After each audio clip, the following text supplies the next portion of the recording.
Morning. About 5:30 a.m. out here on the West Coast Pacific Standard Time, ladies and gentlemen. Just a little blast this weekend blast. We'll call it a weekend blast. How about that? Weekend blast. We got some important information this morning from IAFST.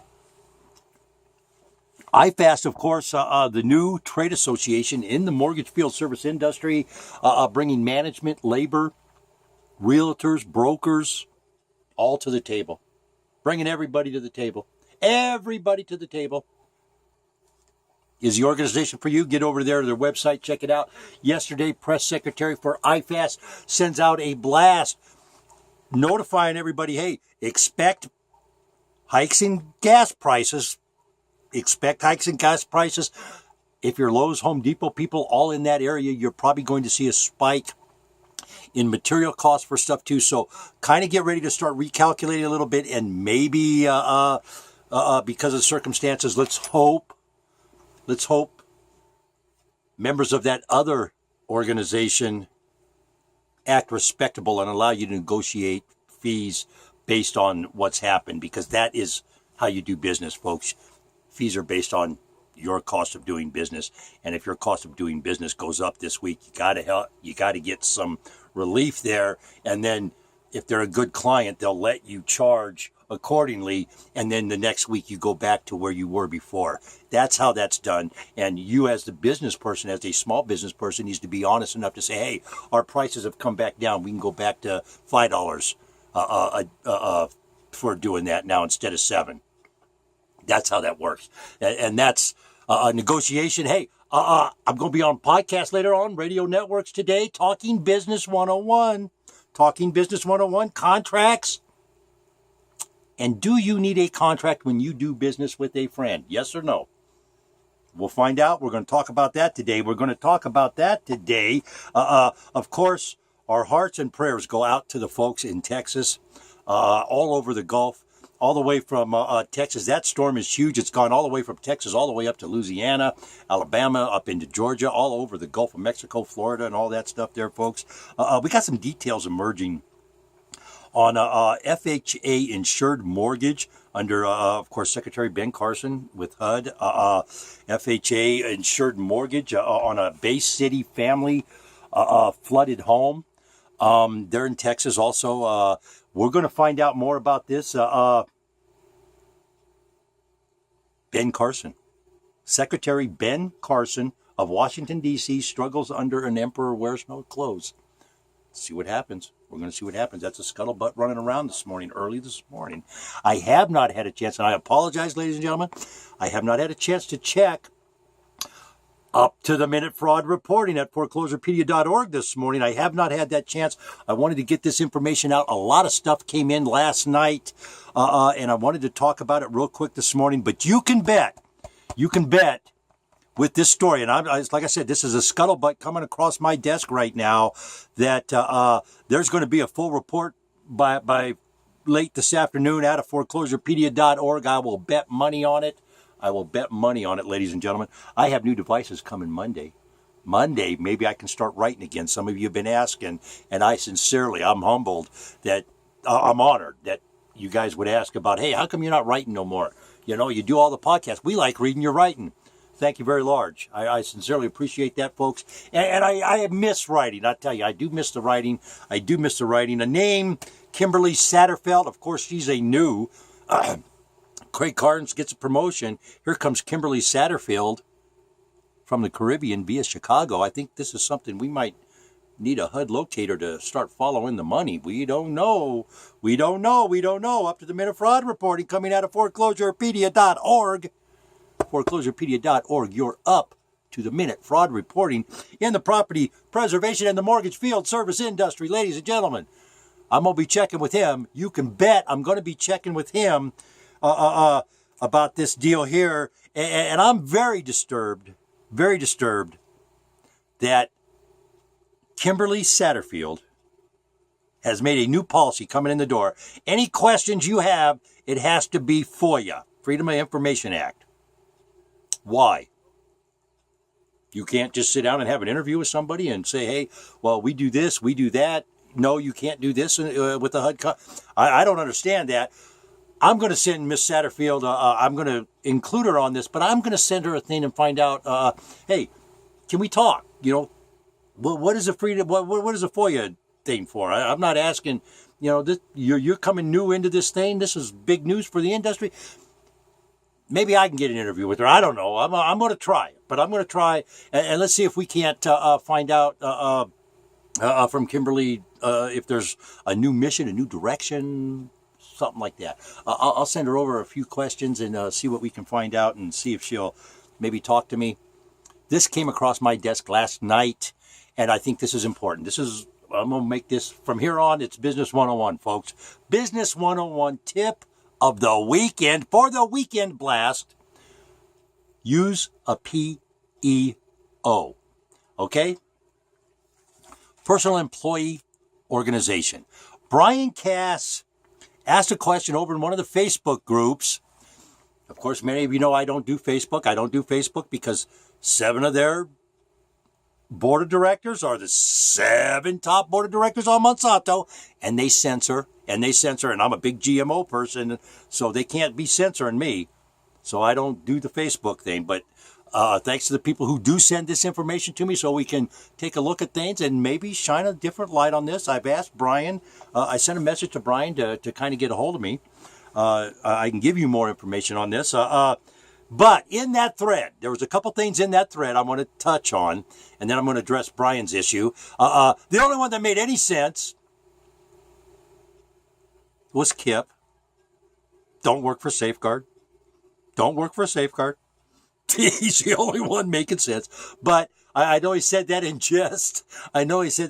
Kip, how you doing? It's been a while. I haven't seen your name in a while, dude. Glad to see you're still hanging out and having a good time there. Barbara Cabrick, though. Barbara Cabrick said something that along the line that, this is just more control. It's they want to dodge the employee misclassification bullet. Barbara, kind of, a little bit maybe, but in this particular case, and I know you guys are going to hate me. Please sit down. Hold your breath so you don't pass out. I got to take Safeguard's side on this for just a second. Only about that much, though, okay? And this is why. Workman's comp is the law. It's called compliance. And that's why all these companies are demanding you have workman's comp now. Not to relieve them from any liability. It's the law. And they want us in compliance, but they don't have to be in compliance. And I'm going to tell you something right now. MCS, Carol Reeves, in a bunch of hot water, and we all know that story's just getting insane. Insane. MCS is not licensed in your state. Check with your Secretary of State. If MCS is not licensed in your state and they're demanding you do something, demand they get licensed in your state. I think I'm going to check on that later today. And if they're not licensed in the state, I'm going to send our Secretary of State another thing on them and say, hey, get this company out of the state of Nevada, man. They're not taking care of business. They're violating the law, and they're cheating us. That's how that works. Business licenses and the fees for all that stuff help schools. They help your local fire departments. They help all the local stuff for taxes and stuff, folks. So when these companies are making millions of dollars on your back, not properly licensed in your state, they're cheating you and your state. That's what they're doing. So check with that. Now, to address Brian's question about workman's comp. Brian, Personal Employee Organizations, PEOs is what they're called. I personally call them payroll services. There'll be some links in the description. I'll get you a couple articles that I've written on this. I've been a very stout advocate, and anybody who has followed me over the last 10 years knows this. I preach, I beat a drum, and I beat it really loud. Pay yourself.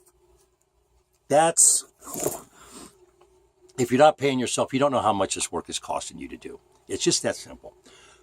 Labor is one of the most expensive fees in getting any job done. And without labor, the job doesn't get done, folks. So you can't ignore it.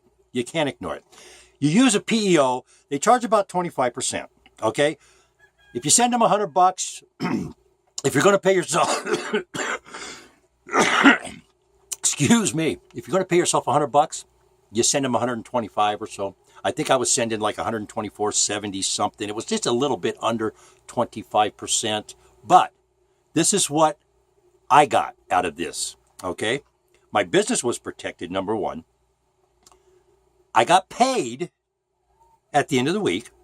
I had a check that I could deposit in the bank, but income tax was paid. Workman's comp, and I'll get to that in just a second. Unemployment. Your unemployment insurance is paid. Your Medicaid, Social Security, all that is paid into out of that extra $25. That's called payroll taxes. And of course, their fee was included in there somewhere. I don't know where it was, but their fee was included in that 25%.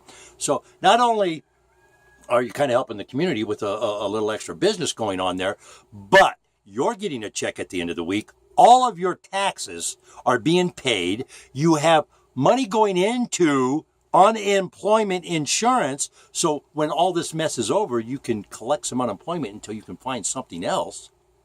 That's big sometimes. That's huge. But the workman's comp, here's how this works. Because PEOs have thousands, literally thousands and thousands and thousands of people across the country, some of them have 50, 60, 70,000 people working for them. And how it works is this. You go down, you sign up with a PEO, say, Personnel Plus Payroll or whatever. Personnel Plus. We'll use that name, for example. You go down, you sign up with them, and then technically, here's the caveat here. Technically, Personnel Plus leases your body to your company. They pay the workman's comp out of your fees. You're covered. And you're getting a check at the end of the week. And then you're truly finding out how much this industry is costing you to complete these services. Ladies and gentlemen, on that note, I'm going to get out of here today. And just think about it. Brian, if you need any more information, get a hold of me. I'll be more than happy to help you out and point you in the right direction. It's not as difficult as everybody's making it sound in the thing there. No, if you're in New York, don't buy insurance from somebody in Maryland. Find yourself a PEO. It's going to be, hey, look, the first year we used a PEO, it saved our company $47,000 in fees. That's how much payroll we had. We had, I think that one year we had almost $300,000 in payroll go out. It's a lot of money, man. A lot of money. That's how much money we got saved in 1 year. Workman's comp works off of wages paid. It's not some kind of freaky insurance. It's off of your payroll. So that's why PEOs can afford to do it at a better rate than what you yourself are going to get. And of course, the insurance people, they don't want you knowing that, especially the membership in the industry that Safeguard belongs to. They don't want you knowing that kind of stuff because they want you buying stuff from their insurance, their members, and all that kind of stuff. So something to think about on this Saturday. Prayers go out to the folks in Texas, Louisiana, Alabama, Mississippi, all in the Gulf there.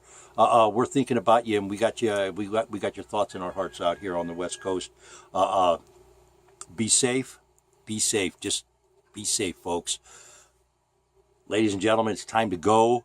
I got to get out of here today. I hope you guys have a great day. And let's remember IAFST. They got warnings out right now. Get over their website. Check it out. They might be the company for you. You never know. They might be an organization your company should be with. Go check out and see what they have to offer, ladies and gentlemen.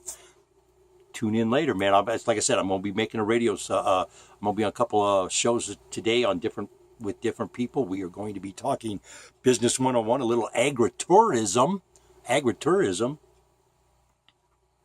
New industry, especially with the medical marijuana thing going on. Boy, we got a whole bunch of stuff going on there. But we'll be talking some Business 101, and we'll be talking contracts, contract clauses, and doing business with a friend. Tough lessons in life sometimes. Ladies and gentlemen, If you like what you hear, give us a thumbs up. Subscribe to the station. That's how it works. The more people subscribe, the better I look, and then YouTube starts monetizing me. I can get a couple bucks. Speaking of a couple bucks, if you can help out with a donation, sure could use the help. Hit the website. It's right there on the right-hand side. Let's have a great day. Let's all be safe out there.